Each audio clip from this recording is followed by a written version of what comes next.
high as you can. And for my camera, 200 is the highest that it can go while still being able to communicate with the flash. So I can only set it up to 200. And then for larger fish, you can use as low as an f-stop as you want to. And like a medium ISO setting depending on what kind of camera you have. And most cameras have like an aperture or a shutter priority.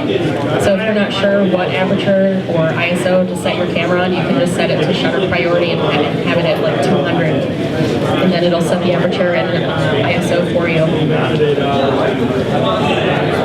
Oh, and always focus on the fish's eye. That's the part that people are most drawn to. And we talked about using the external flash. And I took these at the Shed Aquarium a couple years ago. The photo on the right was actually taken with a shutter speed of 30, and the one on the left was taken with a shutter speed of 50. But the one on the right, the fish had stopped moving for a second. So it gets easier to take fish photos with more practice. Then you kind of like learn exactly what the fish is going to do next, and then you can hit the button at the right time. So you, after a while, learn what your fish are going to do. Yeah, he's in the right shirt. Photographing corals is a little easier than photographing fish, but it can be tough to get the color right. So you'll want to set your shutter speed to pretty low.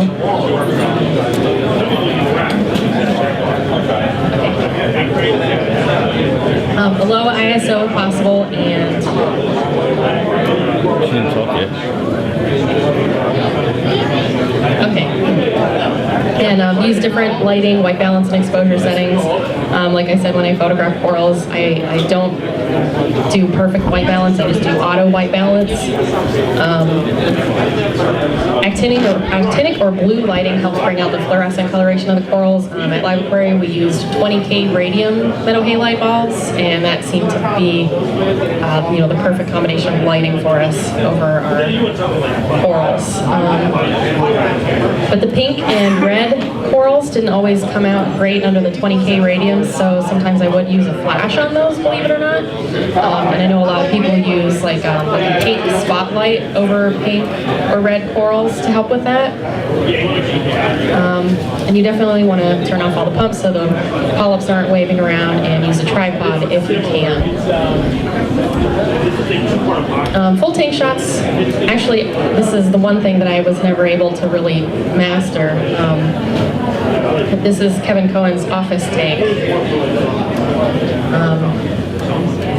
Didn't come out as great as I wanted it to, but we did end up using it for the website. It's best to have a black background, I think, for corals because they really show up better against the black background. And I think the biggest problem that people have with full tank shots is, I don't know if you've ever noticed, the top part of your tank is going to be brighter underneath the lights than the bottom part is. And the only way to really get around that is to use a fill flash. Set your flash to a really low setting and just kind of try to brighten up the bottom section of your tank, and let the lights do their thing at the top. The other thing that you can do is set it on a tripod. You're not going to get a lot of fish in the photo this way, but set it on a tripod and take at least 3 different pictures at different exposures, and then use Photoshop to merge the photos together. Macro photography is my favorite part of photography. I love taking pictures of really tiny things.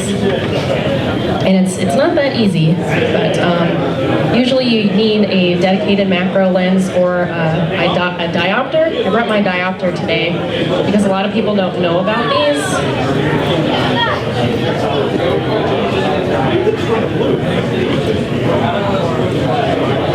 Dedicated macro lenses are usually really expensive, like $500 for a nice, like a dedicated Nikon macro lens. But this is just a diopter.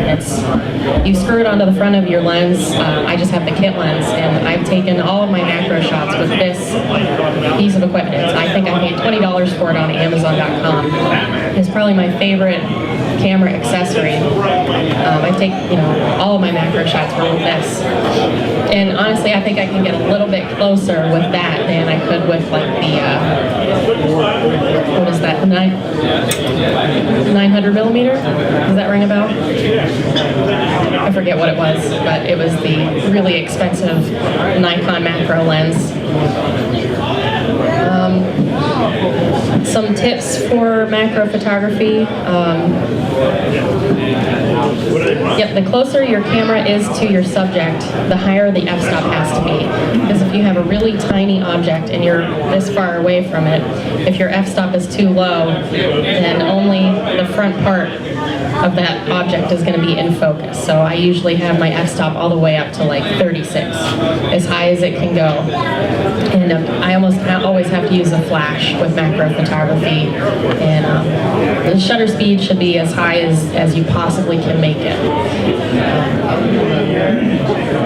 So that's macro photography in a nutshell.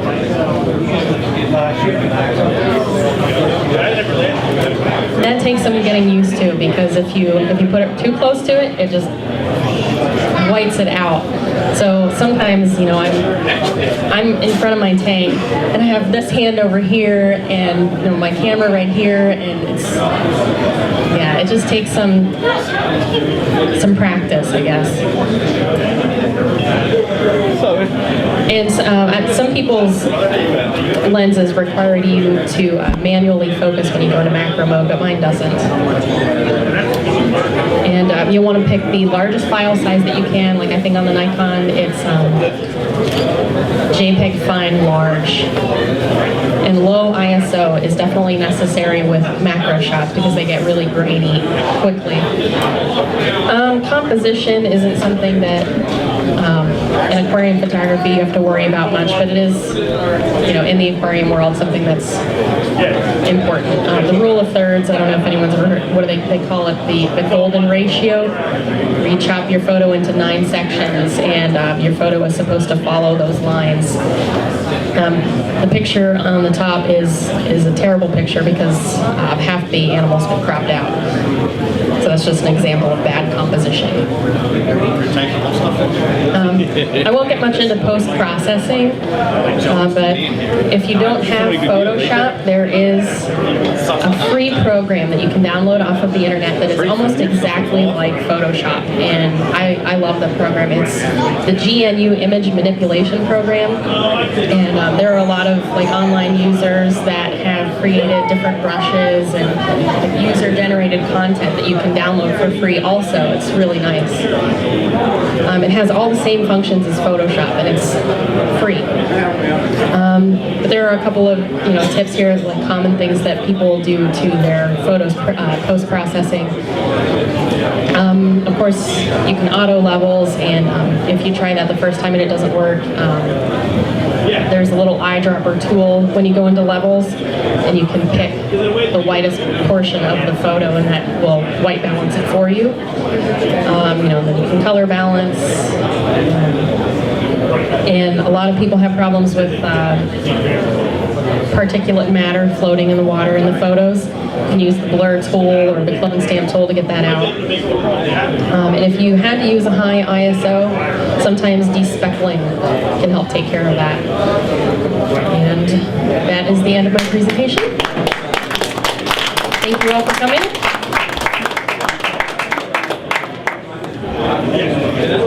Does anybody have any questions? How did you take that shot? Huh? How did you take that shot? I was like this close to the fish. Yep. When setting your white balance, do you do it under the lighting that you're going to be under? Yes. What some people do is they'll have like a white piece of PVC or like a white plastic board, stick it down in the tank, and then have your custom white balance setting on your camera. When you set it to custom white balance, you can take a picture of something that is white under the lighting that you're using, and then it tells your camera that is white. So you could white balance that way, or It's kind of, I don't know if you've ever seen the little white cap that people put on the front of the lens to white balance. There's like a little white or clear cap that you can put on the front of your lens, and then you actually take a picture of the light. You know, you kind of aim it up, and then that tells your camera what color temperature the lighting is. So it's kind of like the same thing as doing it that way, except you're doing it in your aquarium. Find a plastic credit card that has a white back. That's a good idea. Put that in the tank. Ah, a credit card with a white back. Yeah, I've been using a piece of PVC board. But that would probably be simpler. And then you keep it in your camera bag. There you go. It would fit in the camera bag. Anybody else? Pretty much.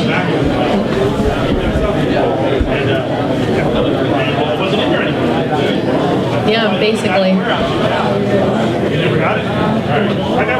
I'm trying to use, I have the 55 millimeter lens, it's just the kit lens, but I found that diopters don't work as well on lenses with a wider diameter, so I don't think a macro diopter would work as well if the lens you're trying to use it on has a wider diameter.